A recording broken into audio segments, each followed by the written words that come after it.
congrats, Shell, assistant coach of the Australian women's cricket team. Thank you. Obviously a pretty exciting announcement today. Yeah, absolutely. Obviously got the news a week or so ago, so it's a really good opportunity for me, so looking forward to it.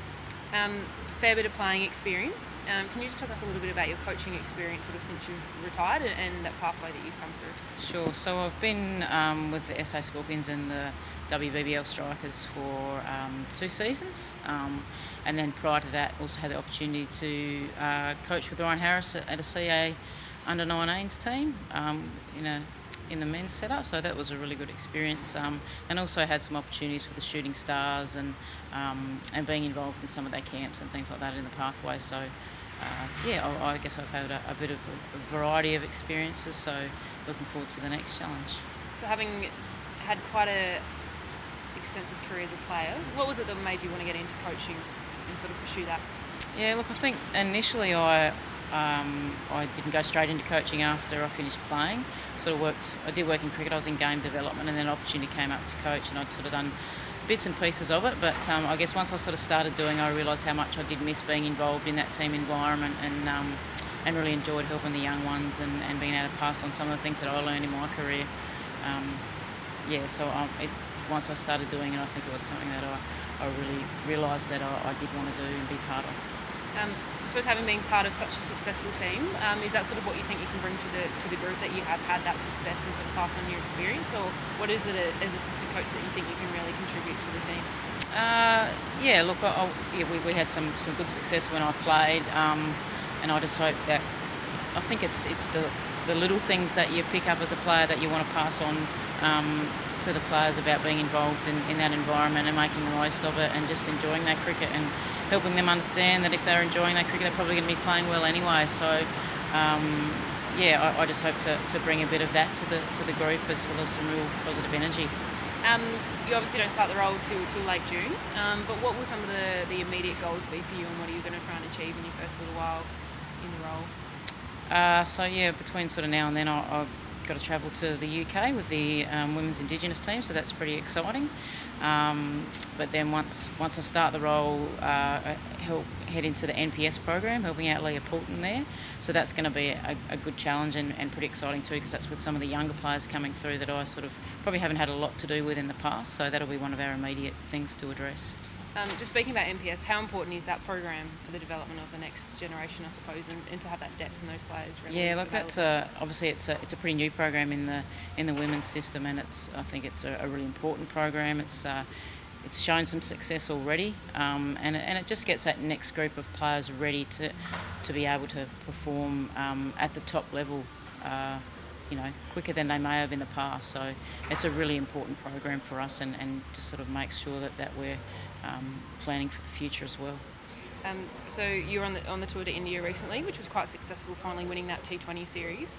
How important is that next period, in particular the World T20, a couple of matches at home before that, but then the World T20 leading into an Ashes next year? How important is that next little period for the Australian team? Yeah, I think it's a really important little period. As you said, we had some success in India with the T20 Tri-Series, and that was a pretty big moment for us. I think not probably having that much success more recently in T20 series, so hopefully that's been a little bit of a turning point, but that's a one-off at the moment, so we hope to build on that and really make a mark on world cricket in the T20 space in particular in the next 12 months. So I see it as being really important if we can keep that momentum heading into the Ashes as well, and maintain we'll get the number one spot in all formats, then we're going to be coming into that Ashes series with some confidence too. Obviously only sort of involved in that first tour, but what do you think it was that sort of changed the fate for the Aussie team in the T20 format? Like, what is it they need to work on to really be a chance to take the title? Look, I think everything, all the skills are there.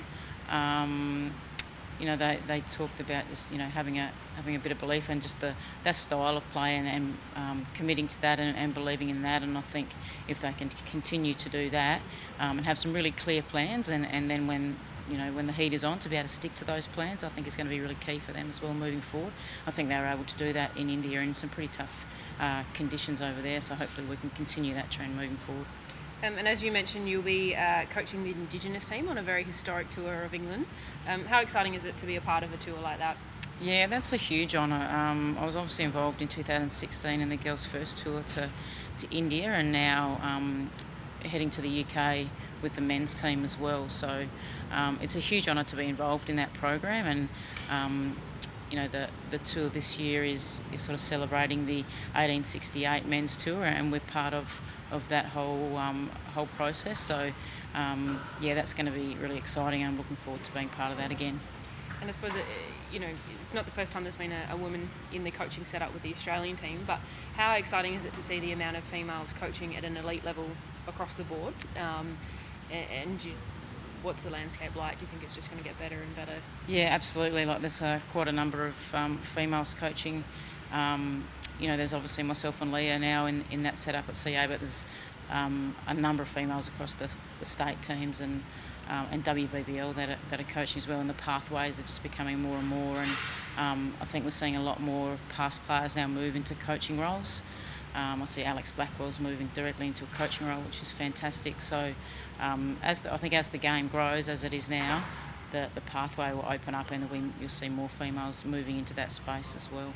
What do you think it is? Is it more, say, an encouraging atmosphere, or what do you think it is that's really encouraging past players to get involved in the coaching side of things? I think that's just the fact that I guess the profile of the game probably helps. The WBBL provides more opportunities, I think, because there is now the opportunity that you can move into a WBBL team just as an assistant coach, and I guess it's a less sort of threatening start to your career. There just seem to be more options, and the game's growing, so pathways in all the states are growing, and there seem to be more positions becoming available and being created on the back of more players. So I think there's just a more clearer pathway and more opportunities in a less threatening environment. And lastly, you've been involved with the SACA for quite a while. Are there any players that we should watch out in the near future that you think might be with you in the Aussie team in the next couple of years that maybe aren't already? Yeah, obviously we've got a few around there at the moment, but I think one that I'd be keeping an eye on would be Tabby Seville. I think she might be one that we might see having higher honours maybe in the not too distant future.